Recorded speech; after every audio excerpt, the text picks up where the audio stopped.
はいどうも、キリハです。いつもご視聴ありがとうございます。今日もトップページのおすすめ動画から来ていただいた方も本当にありがとうございます。よければチャンネル登録の方もご検討いただけると幸いです。本日なんですけども、拠点防衛の H までクリアしましたので、今回はこの動画を撮っていこうと思います。そしていろんな実況者の方がこの拠点防衛について動画にしているんですけれども、それもそのはず、3月4日からレポート2倍キャンペーンがありますので、今こちらをクリアしておこうという方は非常に多いと思います。ですが、紹介されている動画のキャラクターと自分のキャラクターが合ってないなんていうことは結構よくあると思います。なので今回はこの最高難易度の H を3パターンでクリアしてみましたので、皆さんのお手持ちのキャラと相談をしながら皆さんも攻略していただければと思います。そしてこの H でクリアするんですけれども、攻略方法はどこでも全く同じなので、どこで詰まっている方でも有益な情報になると思います。まずはクリアしている動画をお見せして、それの解説をしていきます。その後、キャラクターのレベルやスキルレベルなどの説明をしていこうと思います。それでは早速やっていきましょう。まず私の攻略で必須としているキャラクターはこの3人です。ののみ、セリナ、おたま。皆さん全員持ってますよね。星2のキャラ、星1のキャラ、星1のキャラ。ののみは、ガイドミッションでもらえているはずです。全員が持っているであろう、このキャラクターたち。これは必須としてやっております。残りの3枠を入れ替えている感じですね。そして、こたまに関しては、レベルを3にしておくとめちゃくちゃ強いので、こちらが重要になります。これなしでもクリアができるような気はしてるんですが、H はなかなかの難易度なので、多分 H になったらこれは必要になってくるんじゃないかなと思います。これから紹介する構成は、この3人は必ず使っているものと思ってください。はい、まず最初のパーティーの紹介です。私の手持ちのキャラクターでは、このパーティーが一番ド安定でした。何回やっても星3クリアがほぼ事故らずにできたので、かなり強いパーティーだと思います。星野、椿のダブルタンク。そして範囲攻撃が軽いコストで行えるいおりですね。こちらのコンセプトの内容としては、星野、椿のスキルは一切使わず手札に残しておきます。残りの1枚の手札をこの4人で使い回していくようなイメージですね。ここにもう1人使えないコストが出てくると無駄なコストが生まれてしまいます。この4人のコストは必須級に使うコストなので腐らないんですね。そしてコストもののみは5コストかかるんですが、一番殲滅力ありますし、ののみが出てきたらもう真っ先に使うようなイメージですね。そして残りの3人も、できるだけののみを回すための軽コストの内容になってます。おたまのスキルもコスト3。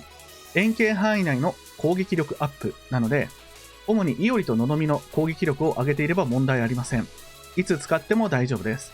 セリナに関しては回復なんですが、セリナの使い方は動画の中で説明します。たまに回復として使うんですが、主に前衛のタンクの移動に使います。いおりもコスト3でかなりの敵を処理できるので本当に強いです。持ってる方はラッキーだと思ってください。もういおり本当に最強級のキャラクターです。どんな場面でもこの子は本当に使えます。レベルは見ての通りです。それでは動画の方を見ていきましょう。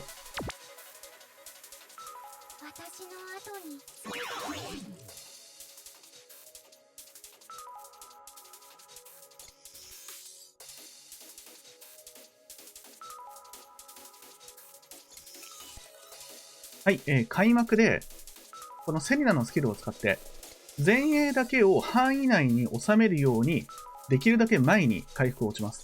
これをする理由としては、前線をとにかく前に押し上げたいっていうのと、アタッカーに攻撃がいかないようにするためです。もう椿と星野どっちが行っても構いません。もうどっちが行っても問題ないので。そしてなるべく端っこの方にせずに真ん中のあたりに配置することです。そうすることで敵が固まるようになるので、いおりの火力が上がります。そしてセリナの使い方は今後も全部これです。前にぶん投げて前線を押し出していきます。そうしないと120秒以内という条件がクリアできないからです。この位置でずっと戦ってても120秒以内に敵が集まってきません。なので星3クリアができないんですね。なのでとにかく前に押し込んでいくというイメージで使っていきましょう。補給品を受け取ってください。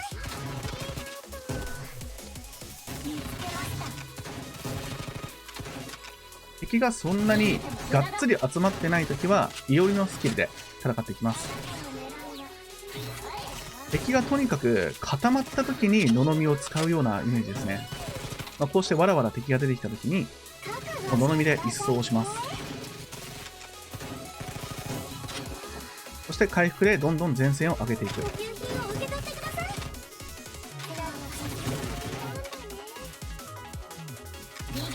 もうひたすらこれの繰り返しですね。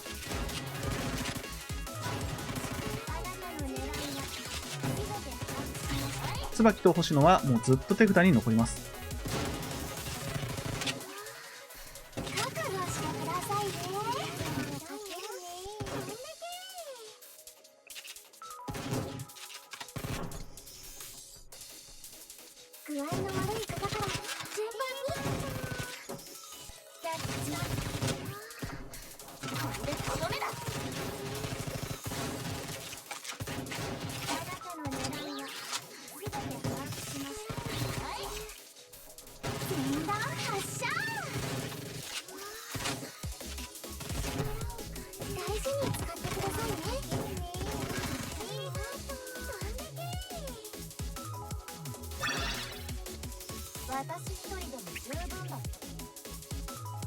はい、という感じですね。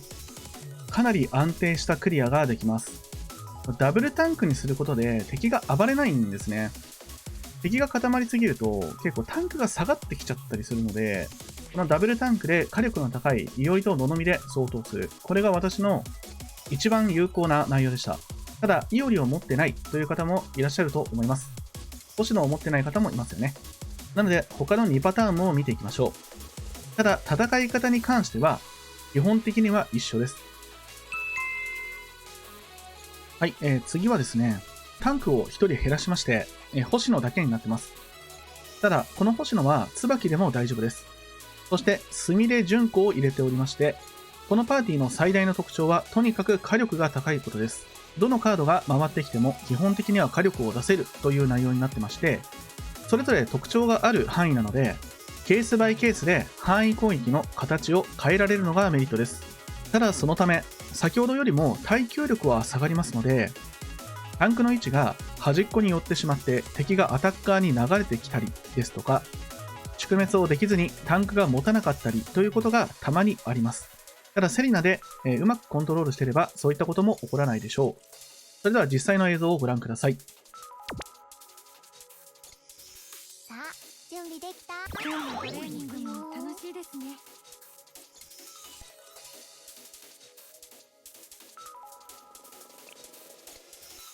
はい、これも先ほどと同様で、タンクだけを巻き込むようにセリナの回復を打って前に出させます。この時に気をつけなければいけないのは、スミレを巻き込んでしまうと、スミレと星野の位置が大体同じ場所にいるので、スミレが前に出ちゃうんですね。もうそうするともうゲームオーバーです。なので基本的には星野を出してあげましょう。そしてこのパーティーは特になんですけども、星野をぐいぐい前に出してあげないと、スミレもショットガンでだいぶ前の方に行くキャラなので、スミレにターゲットが行き過ぎちゃうんですね。多少は行ってもいいんですけど、そこは本当に意識してやってみてください。ただ先ほどのダブルタンクと違って、敵が割と1箇所にまとまりやすい編成になりますので、火力は本当に出しやすいです。大事に使ってくださいね。手話をかけるね。エンカウントがございます。リンクします。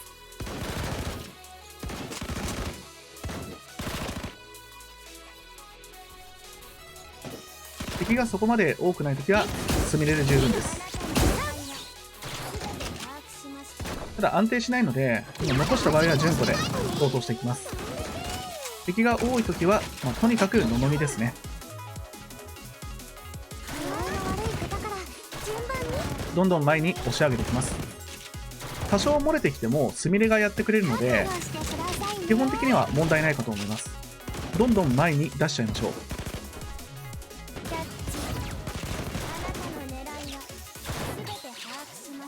敵が固まってきて、ただ数があまり多くないときは、スミレのスキルがかなりね、役に立ちます。具合の悪い方から順番に。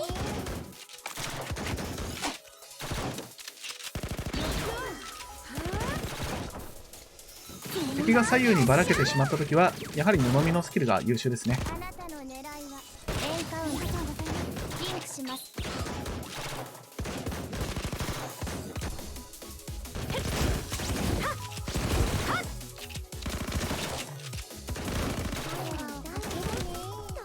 補給品を受け取ってください。お仕置きの時間ですよ。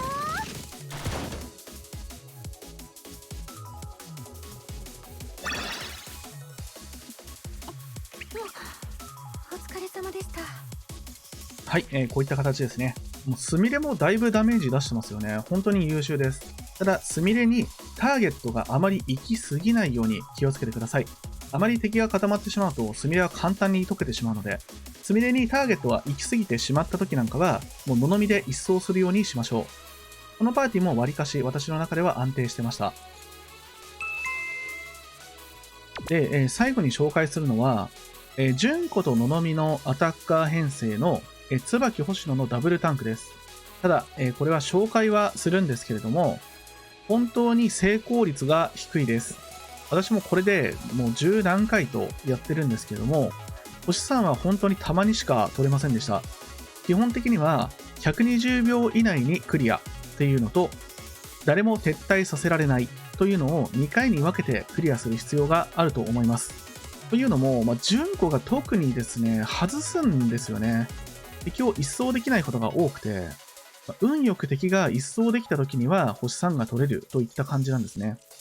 で、この編成だと、もう純子とののみしか火力がないので、ののみだけの頼りになってしまうと、さすがに時間が間に合いませんし、純子が外してしまった時の乱数がきついんですね。なのでこちらはあまり安定はしなかったんですけども、ただ星3のクリアはできました。そして最も皆さんが組みやすいパーティーなんじゃないかなと思います。星野を持ってない方はワンチャン星野は入れ替えても大丈夫だとは思うんですが、お手持ちのキャラクターを見て判断してみてください。で、ちなみになんですけども、一番最初にやった時もそうだったんですが、ちょっと言い忘れました。タンクは端に必ず2人並べるようにしてください。というのも、この端とかにすると、確かにアタッカーに攻撃は行きづらいんですけど、この2人が離れてしまうので、敵がものすごいばらけちゃうんですね。で、そうなった時に、もう純子のスキルが本当に当たらないんですよ。そういった意味合いでも純子って安定しないんですけど、なので、こうやって端っこに固めるように配置してあげるといいでしょう。戦闘中もあまり離れないように、セリナでコントロールできたらしましょう。ちょっと難しいんですけどね。それでは早速解説していきます。私が前に立つね。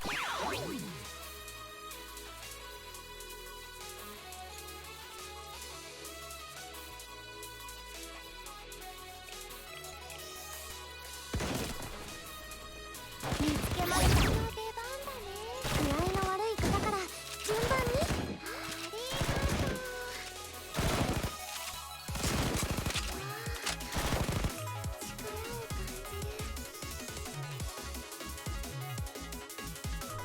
りがとう。この野郎。すべて把握しました。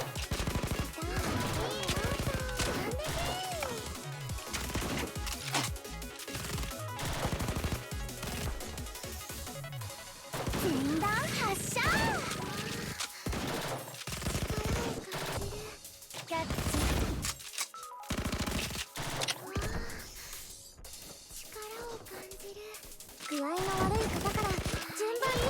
あなたの狙いはすべて把握しました。この野郎。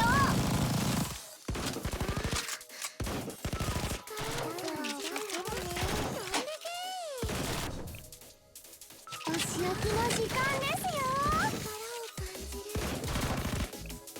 キャッチ。大事に使ってくださいね。あなたの狙いはすべて把握しました。時間が稼げる。寝て起きたら治るよ。この野郎。痛いはかけるね。